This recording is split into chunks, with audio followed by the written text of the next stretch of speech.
Assalamualaikum warahmatullahi wabarakatuh. Alhamdulillahilladzi arsala rasulahu bil huda wa dinil haqq liyudhhirahu 'ala dini kullihi wa kafa billahi syahida. Asyhadu an la ilaha illallah wahdahu la syarikalah wa asyhadu anna Muhammadan abduhu wa rasuluh. La nabiyya wa la rasula ba'dah. Allahumma salli wa sallim ala Muhammad wa ala alihi wa sahbihi wa mawalah amma ba'd. Sahabat-sahabat sekalian, selamat berjumpa lagi dengan saya Asrid Widodo. Alhamdulillah kita diperlukan dalam keadaan sehat walafiat, dan kita masih akan membahas masalah-masalah keagamaan dengan sederhana, nggak pakai ribet, nggak pakai jelimet. Tema kita kali ini adalah tentang membaca basmalah dalam sholat.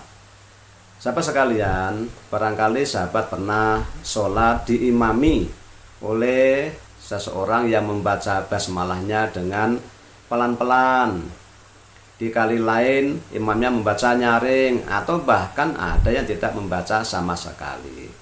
Tentu sahabat sekalian bertanya-tanya, mengapa begitu? Maka mari kita kaji dengan sederhana saja ya, sebab-sebab mengapa terjadi perbedaan itu, sehingga kita nanti akan tidak mudah bingung ketika menjumpai ya, imam yang berbeda. Sahabat sekalian, yang pertama, Imam Malik melarang membaca basmalah baik nyaring atau jahar maupun sir atau pelan-pelan, baik ketika membaca Al-Fatihah ataupun membuka surat dalam sholat fardu, tetapi membolehkan membaca dalam sholat sunnah atau nafilah. Yang kedua, Imam Abu Hanifah mengharuskan membaca basmalah itu dengan sir ataupun pelan-pelan saja ya. Ini Imam Abu Hanifah, dan lebih baik membacanya ketika membaca setiap surat. Kemudian yang ketiga, Imam Asy-Syafi'i ini berpendapat wajib membacanya dalam sholat secara jahar atau keras dalam sholat jahar, dan membaca sir atau pelan dalam sholat sir. Ini. Jadi itu Imam Asy-Syafi'i. Kemudian Imam Ahmad bin Hambal ya berpendapat bahwa harus membacanya dengan sir atau pelan-pelan dalam sholat, dan tidak mensunahkan membacanya dengan jahar. Nah, sehingga empat imam itu otomatis juga empat madhab berbeda-beda ya kan. Imam Malik melarang membaca basmalah ya. Imam Abu Hanifah menyuruh supaya dibaca sir saja. Imam Syafi'i kalau sholatnya tuh sholat yang jahar, maka ya dibaca jahar ya. Kalau sir ya sir. Kalau Imam Ahmad bin Hambal mengharuskan untuk membaca dengan sir ya.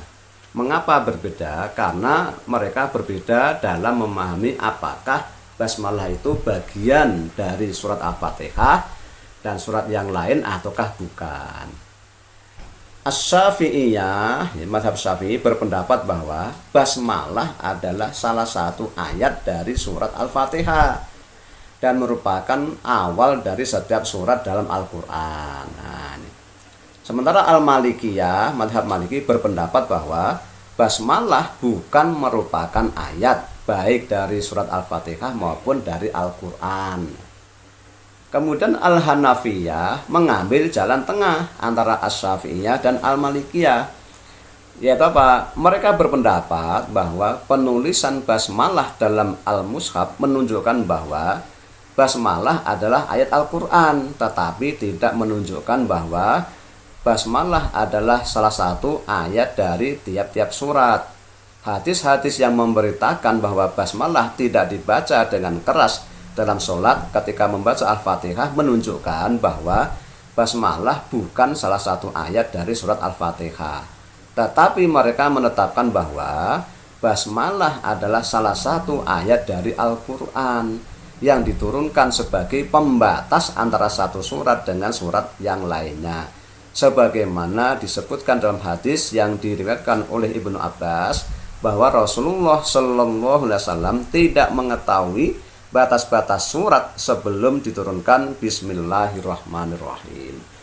Itu sahabat sekalian ya, perbedaan pendapat mengenai status membaca basmalah, apakah dibaca ataukah tidak, dibaca nyaring ataukah pelan-pelan, dan mengapa mereka berbeda. Mudah-mudahan kita semua ya bisa mengambil hikmah atas perbedaan pendapat ini. Lalu bagaimana sikap kita? Nah, ketika kita bermakmum kepada imam ya, maka asalkan menurut imam itu sah, maka sah juga kita bermakmum. Nah, misalnya kita bermakmum pada seseorang yang tidak membaca bismillah karena dia penganut mazhab Maliki, maka asalkan menurut dia itu sah ya sah jugalah kita mengikuti imam tersebut. Saya pribadi berpendapat bahwa basmalah itu boleh dibaca dengan keras maupun dengan pelan-pelan. Jadi ada keluasan di sini. Demikian sahabat sekalian, singkat, semoga bermanfaat. Terima kasih atas segala perhatian dan mohon maaf jika terjadi kekeliruan. Sampai jumpa di lain kesempatan. Saya akhiri. Wassalamualaikum warahmatullahi wabarakatuh.